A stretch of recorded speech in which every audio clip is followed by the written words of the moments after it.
Jirtuu maatiiwwan chaanaalii keenya viidiyoo keenya irraan YouTube chaanaalota Oromoo Diraamaa fi Diraamaa qofaaf banaman waliin barsiisna. Namoonni chaanaalii keenya haaraa taatan chaanaalii keenya subscribe gochuun akkasumas mallattoo bilbilaa sana tuquun hamma dhumaatti nu waliin turaan affeerraa keenya. Sadarkaa kurnaffaatti kan argamu YouTube chaanaalii Shagaggee yoo ta'u, YouTube chaanaaliin kun haga viidiyoowwan 31 YouTube irratti maxxansu hordoftoota 3,200 ol soorachuu danda'eera. Walumaa galatti YouTube chaanaaliin kun agartii 854 argateera.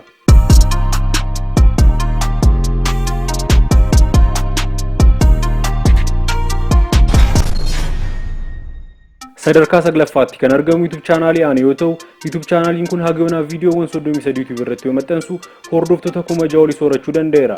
Walumaa galatti YouTube chaanaaliin kun agartii 663 ol argateera.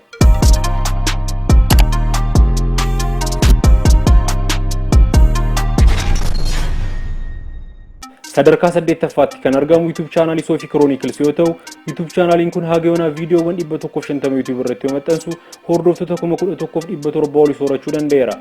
Walumaa galatti YouTube chaanaaliin kun agartii miliyoona 4.3 ol argateera.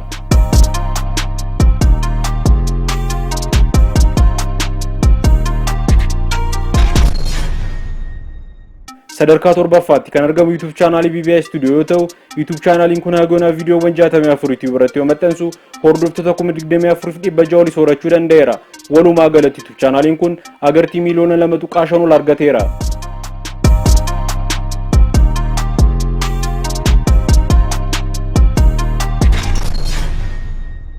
Sadarkaa 6ffaatti kan argamu YouTube chaanaalii Ana Entertainment yoo ta'u, YouTube chaanaaliin kun artistoota Oromoo hangafoo fi beekamoo kan hirmaachisedha. Egaa YouTube chaanaaliin kun viidiyoowwan 41 YouTube irratti maxxansu agartii miliyoona 1.4 argachuu danda'eera.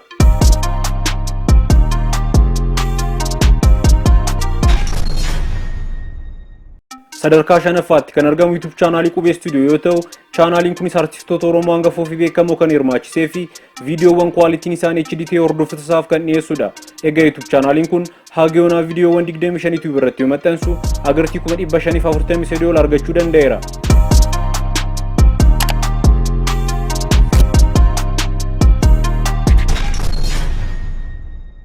Sadarkaa 4ffaatti kan argamu YouTube chaanaalii Coffee Tube yoo ta'u, YouTube chaanaaliin kun haga viidiyoowwan 22 YouTube irratti maxxansu hordoftoota 38,300 ol soorachuu danda'eera.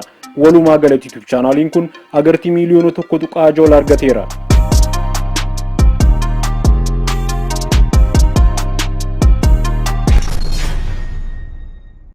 Sadarkaa 3ffaatti kan argamu YouTube chaanaalii Hiree Diraamaa yoo ta'u, YouTube chaanaaliin kun haga viidiyoowwan 69 YouTube irratti maxxansu hordoftoota 90,300 ol soorachuu danda'eera. Walumaa galatti YouTube chaanaaliin kun agartii miliyoona 7.3 ol argateera.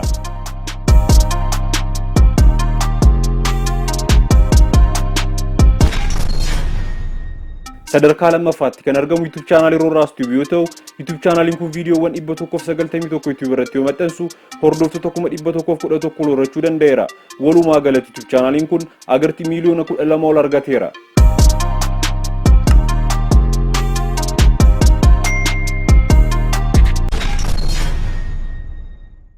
Sadarkaa 1ffaatti kan argamu YouTube chaanaalii Bahaaliyaa TV yoo ta'u, YouTube chaanaaliin kun haga viidiyoowwan 100 YouTube irratti maxxansu hordoftoota 113 ol horachuu danda'eera. Walumaa galatti YouTube chaanaaliin kun agartii miliyoona 14.3 ol argateera.